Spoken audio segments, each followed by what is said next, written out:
안녕하십니까.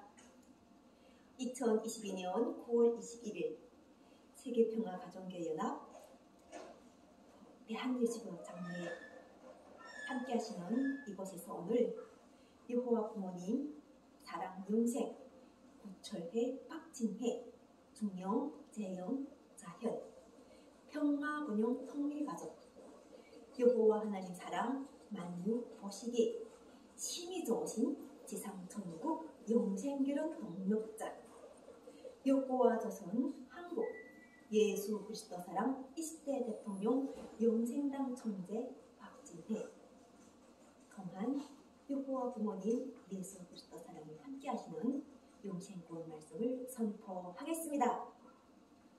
오늘은 유엔에서 전 세계 나라 각계각층의 정상들이 모여 세계 인류가 더불어 살아가야 될 공생, 공명, 공예에 대하여 함께 머리를 맞대고 자기 좋은 생각들을 선포하는 날입니다.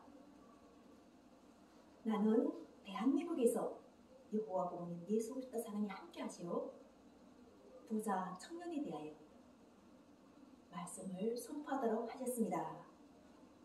우리가 부자 청년이라고 할 때 바로 예수님께서 2000년 전에 영생구원 복음으로 남기신 말씀 속에 많은 사람들이 지금도 그 말씀을 가지고 인용하는 부분입니다.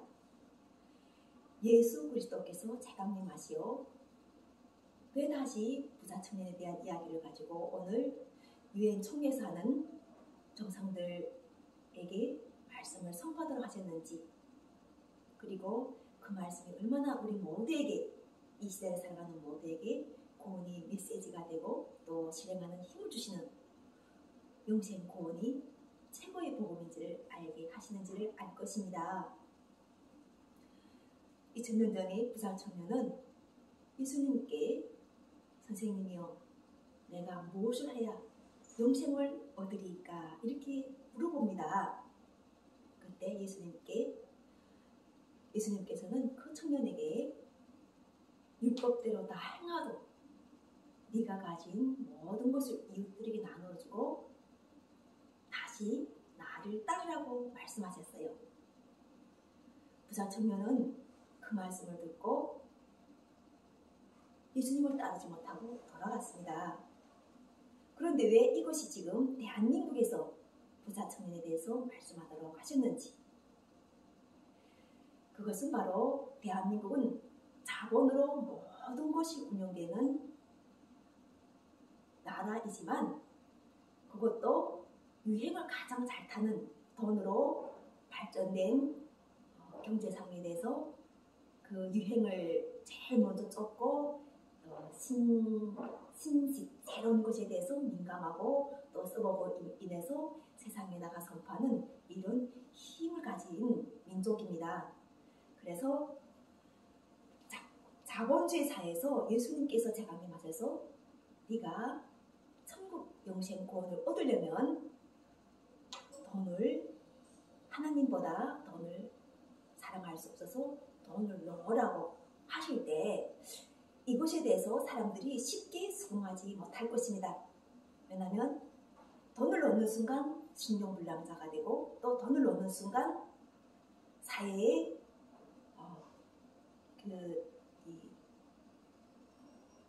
빚더미 앉은 그러한 낙오자가 돼가지고 많은 사회로부터 따가운 시선이 받게 되면서 그 다음부터 또 우리가 그 세상사를 보게 되면은 돈이 없으면 건강도 유지할 수 없고 돈이 없으면 가정도 유지할 수 없고 또 돈이 없으면 모든 자유하고는 많이 제약을 받잖아요. 그런데 예수님께서 오셨을 때 돈과 하나님을 겸하여 사랑할 수 없다는 말씀이 나하고 함께 하실 때 나는 금방 그 말씀을 따르겠더라고요. 왜냐하면 탈북자 자체가 특성상 한국에 올 때 오직 몸 하나로 여기까지 올 수 있었던 거예요. 그게 바로 주체였죠. 우리가 현재 주체와 사상으로는 무엇을 할 수 없다고 하는데 그렇게 할 수 없는 사람이 있는가 반면에 나처럼 주체라는 사상을 가지고 정말 세상에 이 고난, 세상에 태어나서 고난의 행군이라는 것도 해본 적도 없었지만 부모를 잃음과 동시에 97년도 고난의 행군, 또 97년도라는 이 자체가 나에게는 부모를 잃었지만 또 조선민주주의인민공화국에서 그 수령을 주석으로 또 아버지로 모시고 있는 나라에서 94년도 김일성 주석이 돌아갔을 때는 정말 그 나라 자체에서는 큰 상을 당했던 거예요. 근데 나는 그 당시 뭐 빨치산 줄기도 아니었고 한라산 줄기도 아니었기 때문에 당연하게 그 당시 자체에서는 내가 왜 김일성 주석 동상에 꽃다발을 가져가야 되는지도 잘 모르겠고 이렇게 슬프다는 이런 내용을 잘 몰랐어요.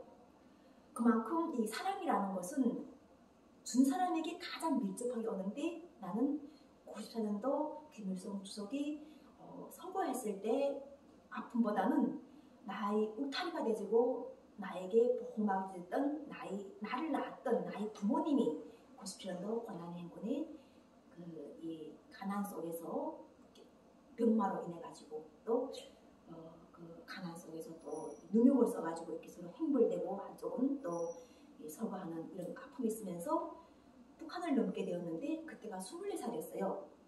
그럼 24살 때 넘을 때 부모님 이혼에서는 집을 유산으로 남겨주시면서 이 집을 동생에게 주라는 유언을 남겨주셨는데 24살 어린 나이에 그 집을 지키기에는 내가 너무 힘이 약했어요.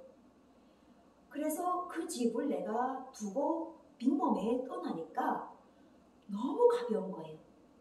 내가 가진 것을 두고 어떤 발길 닿는 곳으로 먹을 거든지 내가 살 길 찾아 떠나는데 집이 아쉬움보다도 그걸 두고 떠나버려서 그것과 연계된 어떤 그런 얽혀있던 모든 사연과 종집을 찍는 그런 느낌이 남으로 인해서 나의 육신의 몸이 엄청 홀가분해지는 걸 느꼈어요.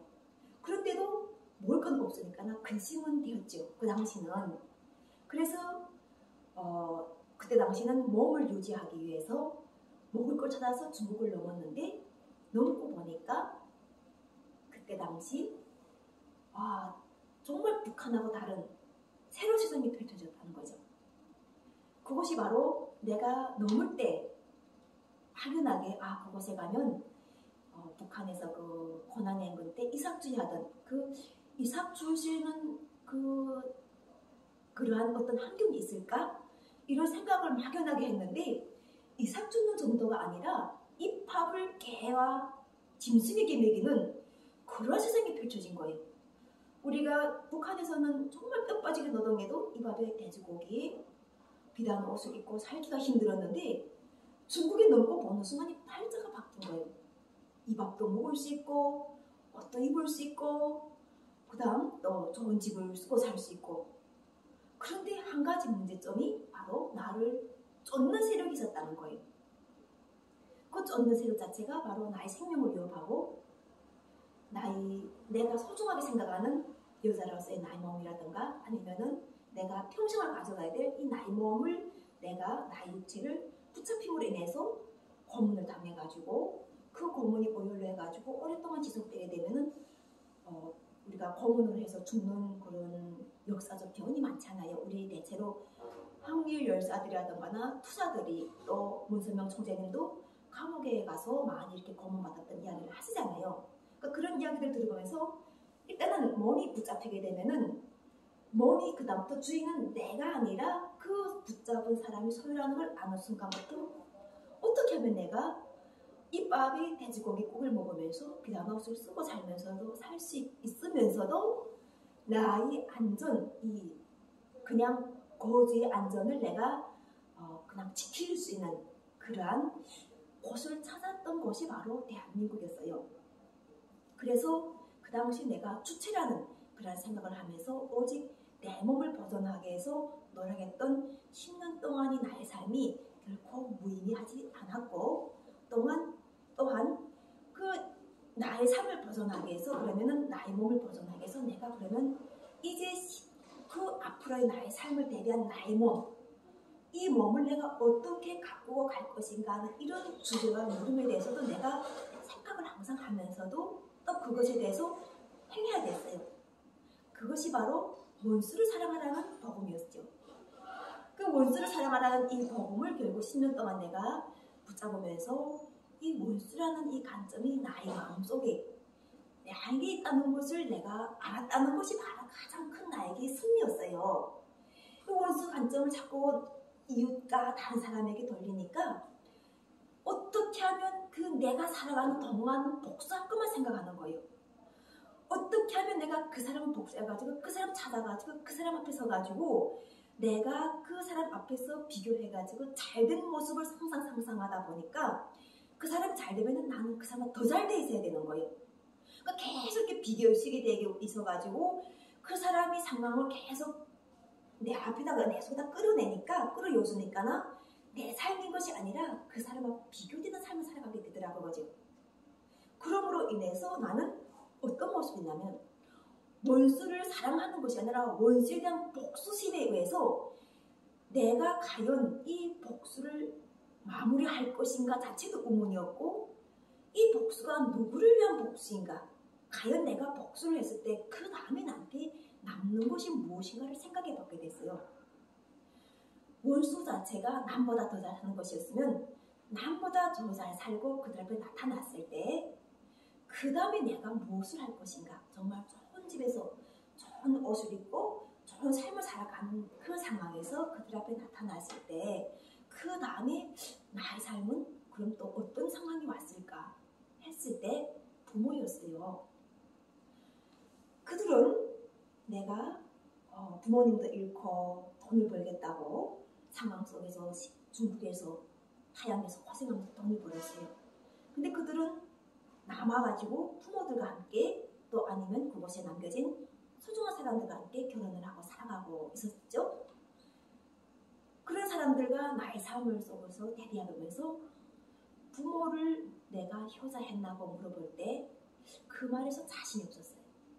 나는 그때 당시 북한에서 배국을 주장해서 내가 부모를 잃었다고 하는 이런 복수심이 차있었어요. 그리고 또 나의 잘못은 북한의 잘못이라고 생각했었죠. 왜냐하면 배국을 공부하지 않은 세상이었는데 내가 당연하게 부모를 잃는 것, 내가 굶고 가난해가지고 이북을 떠나는 건 당연하다고 생각했죠. 그래서 나의 모든 이렇게 위안의 대상 그리고 나를 방어할 수 있는 것은 북한이었어요. 조선민주주의인민공화국이었고 내가 너희 나라는 가난한 사람이 많냐? 죽어가는 사람이 많냐? 이렇게 물어볼 때도 그래 우리나라는 현재 그 당시는 사람도 잘 먹었어 이렇게 이야기하는 것 자체를 했는데 너희 나라는 양배추 뿌리도 뽑아먹냐? 이런 말 할 때 왠지 내가 대제기에 주던 그 양배추 뿌리를 내가 정말 없어서 못 뽑아먹었다는 그 생각을 할 때 자존심이 상하는 거예요. 그 말까지 내가 해야 되는가? 해가지고 이게 내가 다른 사람한테 자꾸 이렇게 말을 전하는 게 내가 태어난 고향에 대해서 다른 사람에게 아무리 내가 겪은 이야기라 할지언정 말을 전할 때 왠지 엄마에게 나를 낳아준 엄마에게 자꾸 침을 뱉는 느낌이었어요. 그래서 내가 아무리 이렇게 내가 그곳에서 굶어서 왔다 할지언정 일단은 그 나라를 떠나게 되면은 그 나라를 떠난 다음부터 나라를 사랑하는 애국심이 들어간다는 이러한 어떤 타양에서 고국을 꾸리는 모든 그 사람들이 타양살이 이야기가 나한테서도 시작된다는 걸 알게 되면서부터 차츰차츰 조국에 대한 이야기는 내 마음속에 묻었어요. 그리고 원수를 사랑하라는 이 말씀을 생각할 때 바깥에도 물론 원수가 있었지만 내 속에 있는 원수가 무엇인가 하고 생각할 때 내 자체도 잘못이 있다는 걸 알게 됐죠. 왜냐하면 나는 북한을 넘기 전부터 이미 그곳에서 다양한 변경하고 장사해가지고 골동장사든 금장사든 피를 뽑아 장사하든 도둑질하든 하여간 사람 먹고 살기 위해서 변방하고 해가지고 장사를 겨루를 해바라게 해가지고 부모와 가족을 살린 사람들이 그곳에 남은 사람들 나는 보았어요. 그리고 또 그런 것이 없다고 해도 그것에 남아가지고 부모의 토대를 가지고 장사해가지고 남자들과 그곳에 남겨진 남자들과 결혼해가지고 자녀를 낳고 난 사람들을 보면서 많이 부러웠어요. 만일 우리 어머니 아버지가 그 당시 나의 자녀를 결혼을 시키고 싶어 했다면 아마 그 땅에서 그 집에서 좋은 경력을 할 수 있는 남자를 얻어서 결혼할 수 있는 그러한 이상적인 삶을 부모는 꾸었을 거라고 봐요. 우리 부모가 나를 북한의 조선민주주의에서 편하게 했고 나이 맞는 이상형을 찾아주려고 하셨을 때 과연 우리 어머니는 내 딸이 미국이라든가 또 그 밖에 중국에 나가서 남자를 얻는 것이 아닌 자기 땅에서 자기에 맞는 신랑감을 얻어서 집에서 부모에게 효자는 그런 딸이 되기를 바랐었겠죠. 그리고 어머니는 아버지는 계속 기다렸는데 딸은 밖에 나가면 장사를 제대로 하지 못하고 들어오는 거예요. 그러니까 부모님은 그런 자녀를 보면서 자녀의 장서가 미치는 걸 모를 수는 없는데 그럼 왜 부모는 칭찬하면서 계속 잘한다 칭찬하면서 노력하는 모습이 아름답다고 자꾸 이야기하셨을까요? 바로 그렇게도 노력해가지고 언젠가는 딸이 100번 실패하고 한 번은 성공할 것이라는 그 기대와 희망을 부모님은 가지고 계셨대요. 마지막 눈을 감는 순간까지 아버지 어머니는 가지고 계셨던 거죠. 근데 나는 실제로 그걸 못했어요. 왜냐하면 나가면 정말 불쌍한 사람들이 더 많이 보였지 나의 부모보다도 밖에만 나갔다면 나의 부모 모습은 잊혀지고 눈앞에 보이는 사람들이 너무 불쌍한 거예요. 그러다 보면은 내가 도울 수 있는 사람은 당장 앞에서 주시하는 사람을 도울 수밖에 없었던 거예요. 그러면 집에 들어올 때는 또 털려서 들어오고 하면은 부모님은 내 손을 보고 있는데 내 손은 비어 있어요. 그리고 나는 또 부모님에게 왜 장사를 못하고 들어왔는지에 대한 걸 솔직히 말 못하고 거짓말을 하는 거죠. 내일이 그 사람 죽겠다고 한다. 이런 식으로. 아니면 마지막에는 너무 없다 보니까 다른 사람도 막 꿀 때가 있는 거예요. 그걸 꺼가지고 비도 못 물게 되면은 또 집에 와서 어머니한테 와서 달라고 하는 거예요. 그 어머니는 그 상황을 다 주시는 거예요. 그래 우리 딸이 나가서 비를 줬어? 주시고 그리고 야 아무개가 왔는데 뭐 달라 하더라. 그래서 줬다. 그 어머니 마음이 얼마나 아팠겠어요. 근데 나는 내 눈앞에서 어머니 상황을 못 드러나겠지만 내가 중국에서 이것을 곰곰이 생각해 보면서 나도 조선민주주의인민공화국이 고난의 행군에 처하도록 한 사람이었다는 것을 알게 됐어요. 그래서 스스로 그것에 대해서 내가 어떻게 하면 고향에 내가 제대로 도울 수 있는 그런 상황을 할 것인가 할 때 제일 먼저 하는 것이 일단은 그때 그 나라에도 사성이 있었을 거야 하는 생각으로 조선 사람이라는 이러한 탈북자라는 이러한 신분을 내가 빨리 벗는 방법을 위해서 중국에서 여권을 만드는 것이었죠. 그리고 여권을 만들면서 내가 붙잡혀가지 않는 방법, 나의 몸이 붙잡혀갔을 때 그 북한에서 얼만큼 그 고문과 학대를 해가지고 여성들의 인권이 침해받는 걸 내가 알기 때문에 중국에도 법이 있고 또 내가 정말 인간으로서 그때는 잘못했지만 내가 지금에도 그걸 받아주기 노력한다고 하게 되면은 마음만은 받아줄 것 같다는 이런 생각이 들더라고요. 왜냐하면 생명이 살아있을 때는 이유가 있었을 거 아니에요. 뭔가 물론 그 삶을 잘 살아가는 그런 선율들이 뜻도 있었겠지만 두 번째는 잘 산다는 것 자체가 그러면 먹고 이렇게 그냥 이렇게 의시되고 살아가는 이런 게 아니라 먹으면서도 이 먹는 그 땀과 대가와 노력 자체를 더 좋은 곳에 사용해라는 그런 뜻도 있다는 것도 알게 됐다는 거죠. 그래서 그 다음부터 나는 중국에서도 법이 있고 또 북한 자체에서도 조선민주주의인민공화국에서도 법이 있었지만 그때는 젠법이고 울타리법이고 하다 보니까 앉아도 한 가지예요. 김일성 주석을 아버지로 모셨고 잘 살고 그리고 일을 잘하고 배급 주는 대로 맞춰 살고 이거 자체가 그냥 누리다 보니까 조선민주주의인민공화국 헌법이 있다는 것도 중요하게 생각도 안 해봤는데 중국에 오니까 중국 중화인민공화국이 헌법이 있더라고요. 그러니까 중화인민공화국 헌법 다는 모르겠지만 중화인민공화국에서도 간부들이 부패와 또 성매매와 그리고 그 밖에 뭐 다양한 것들을 가지고 그리고 또 뭐 아편 이런 거 가지고 전쟁을 하는데 내가 속하지 않을 수 있는 것 자체가 성매매를 하게 되면은 일단은 그 북송이라는 것을 내가 각오해야 된다는 걸 알았는데 그 당시 내가 북송될 정도까지 정말 돈이 바빴어요. 왜냐면 나는 남동생을 당장 죽어가는 남동생을 내가 보다 보니까 그 남동생한테 막 돈이 안 가게 되면 동생이 당장 굶어 죽는 누나가 돈 두고 갔을 때 앞에서 굶어 죽을 것 같은 그런 막 억지억지란 매일 매 순간 그런 상황이 있었죠. 그런데 아들을 낳은 거예요. 그러니까 나 아들을 택한 것인가 동생을 택한 것인가 할 때 아들을 택하기로 했어요.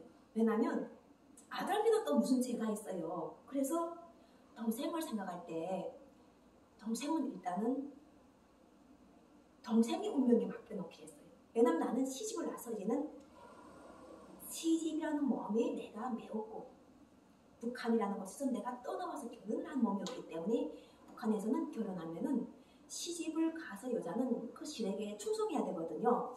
그래서 시댁에 충성하려고 보니까 아들 쪽을 내가 택했어요. 그래서 아들과 함께 하면서 그럼 내가 돈을 벌어서 많이 벌어서 몸을 팔아 돈을 벌어서 내가 집을 샀을 때 아들한테 내가 과연 무슨 말을 할 것인가.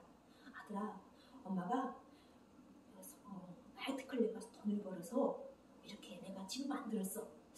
이렇게 내가 말하기에는 그때 당시 시대에서 배경 자체가 중국에서 그걸 허용하지 않았어요.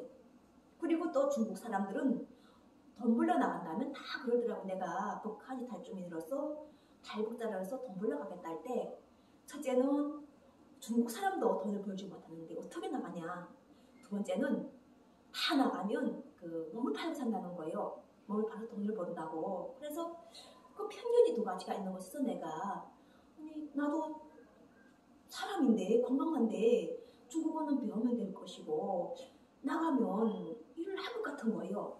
그래서 왜 그걸 북한 탈주민이라고 나가서 돈을 못 번다는 법이 없지 않겠는가 이렇게 이야기하고 시댁을 설득했고 두 번째는 내가 나가서 너무 팔지 않고 회사 일을 열심히 할 테니까 한번 믿어보라 이렇게 하고 내가 회사 일을 시작했죠.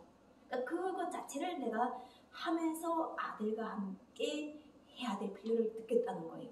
이 가족이라는 것은 그 아들과 함께 한다는 이것 자체는 다음 시간에 이야기할 텐데 오늘은 지금 현재 우리가 그 유엔에서 유엔 총회가 지금 있으면서 우리가 유엔에서 그럼 무엇을 주제로 가지고 대화를 할 것인가 이야기를 할 때 유엔에서는 지금 윤석열 대통령이 가장 중요한 게 그 지금 김정은 위원장 또 김여정 조직일부부 위원장에게 먼저 하였습니다. 우리가 대담하게 서로가 함께 해가지고 대북 제재를 풀어가자 이렇게 이야기했는데 김여정 위원장이 그것에 대해서 아주 그 떡도 안 주는 김치국물도 맛있다는 식으로 이렇게 아주 반격을 가했습니다. 그러면 지금 유엔 총회에서 우리가 무엇을 가지고 우리가 이야기해야 되는가죠? 나는 유엔에 의해서 대한민국에 입국한 북한 탈주민입니다. 난민으로 들어왔어요. 지금 인권에 대해서 지금 유엔에서도 인권 문제를 바로잡기 위해서 많이 노력합니다. 그래서 인권 문제를 북한에서 인권 문제를 가지고 실향민들이 고향 방문길을 열려고 하는데 이것에 대해서 김여정 위원장이 그것을 차단하고 있는 거예요. 그러면 김여정 위원장이 차단하는 이것이 과연 왜 차단하고 있는지를 알아봐야죠. 김여정 위원장은 핵의 문제를 두는 것이 아니라 그분들이 원하는 것은 먼저 경제 제재를 풀으라는 거예요. 핵은 북한에만 핵이 있다는 것이 아니에요. 핵은 전 세계 힘 있는 나라는 핵을 가지고 있어요. 그래서 김여정 위원장은 지금 우리가 그 미국과 대한민국, 일본 연합해가지고 북한이 핵을 먼저 넣게 되게 되면 경제 제재를 풀 수 있다는 것을 전제 조건을 하였지만, 김정은 위원장은 서로 믿음과 신뢰를 해가지고 핵을 먼저 넣어. 핵에 대해서는 서류가 이야기하지 말자. 대신 북한이 인권을 가장 생각한다면 제재를 먼저 풀어라. 이것이 바로 북한이 원하는 거예요. 조선민주주의인민공화국에서 원하는 거죠. 우리는 인권이라고 생각할 때 원하는 것을 줘야 되는 것이 인권이에요. 그리고 우리도 실향민들이 이산가족 상봉을 하려면 실향민들이 가족과 관계를 하기 위해서 지금까지 기다렸는데, 그분들한테 이런저런 이야기로 북쪽에서는 핵 포기가 안 된다는 이유로 이산가족 상봉을 딜레이하고 하다 보니까 그분들이 자기 수명을 다 살고 지금 현재 이산가족 상봉을 기다리는 분들이 얼마 남지 않았죠. 이런 상황에서 아직까지도 우리가 대담하게 우리가 계획을 세우면서 이산가족 상봉을 도와준다는 것 자체가 옛날 과거에는 북한의 핵을 먼저 포기하는 상황에서 대북 제재를 하겠다는 것이 아니라, 핵은 우리가 북한만 넣는 것이 아니라 핵을 포기하면 전 세계 유엔, 그리고 유엔에서 함께하는 모든 연합된 국가의 핵을 다 함께 포기할 수 있는 이런 모든 나라 국가의 핵 조약이 나와야 되는 거예요. 그러지 않고 조선민주주의인민공화국만 핵을 포기하라. 이것은 그분들 자체가 지금처럼 강경하게 나올 수 있는 그분들이 입장에서 그분들이 방법을 보게 되면 맞다는 거예요. 이것은 여호와 부모님 예수 그리스도께서 말씀하신 것입니다. 그리고 두 번째는 실향민들이 고향 방문길을 열 때 지금 이산가족은 만남이 제한된 이산가족은 실향민들과 북한 이탈 주민들이에요. 지금 중국에서도 돈을 벌려고 대한민국에 와 있고, 또 베트남과 다양한 나라에서도 와 있지만 만나볼 수는 있잖아요. 꼭 못 올리는 거는 때가 되면은 어떤 사람들은 자신들이 원해서 이중국적에 있는 사람도 있고, 또 어떤 사람들은 원하는 사람도 있지만 원한데 못 받는 사람들은 그래도 자유는 있어요. 가족을 만나볼 수 있는 자유는 있지만 북한 이탈 주민들이 가족을 만나볼 수 있는 자유는 현재 허용되지 않고 있어요. 그것이 바로 실향민들과 연결된 바로 여호와 부모님 예수 그리스도께서 푸시고자 하는 바로 전 세계 이산가족이 완전히 없어지는 그러한 이상촌을 만드시는 거예요. 참 가정이 회복으로 돼가지고 화목하게 만들고 서로 정말 존중의 의지를 가지고 자유롭게 만나볼 수 있는 그러한 자유의식을 가진 자유국민답게 자유롭게 만날 수 있는 그러한 법을 만들고, 그러한 자유의 법이 보호하에서 자유왕래가 이루어지는 것을 바로 윤석열 대통령이 선포한다는 것입니다. 그것이 바로 실향민들과 함께 북한 이탈주민으로서 대한민국에 와서 먼저 남남북녀로서 결혼을 이뤄가지고 여호와 부모님께서 보시기에 좋은 형제가 연합하여 동거하여 선하고 아름다운 모습을 이루어 지상천국 여호와 부모님 나라와 아버지 나라와 아버지 뜻을 이루고 함께 동행하시는 예수 그리스도의 복음을 선포하는 현재 여호와 부모님 예수 그리스도 사랑 20대 대통령 박진을 통하여 말씀을 선포하는 영생의 말씀을 선포하시는 현재 이 말씀을 인류가 따르고 유엔 모든 정부에서 따라야 된다는 거예요. 유엔은 남과 북이 동시에 가입한 기구입니다. 그래서 이 내용은 조선민주주의인민공화국에서 듣고 있을 것이고, 또 윤석열 대통령도 듣고 함께 그곳에 참석하여서 지금 이 내용을 듣고 있을 것입니다. 그러므로 인하여 윤석열 대통령은 유엔에서 참가할 때 우리가 여호와 부모님 예수 그리스도께서 우리 가족을 보게 되면은 가정은 자녀와 부모와 함께하는 소중한 집이에요. 그런데 어느 순간부터 우리 가정이 1인 혼자서 사는 가정이 많이 늘어났어요.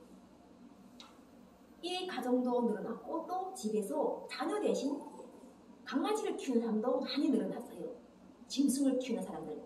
그 대리만족을 사람을 함께 살아야 되는 그들에게 짐승을 키우면서 그들에게 사랑을 붓는 이런 가족도 많이 늘어났어요.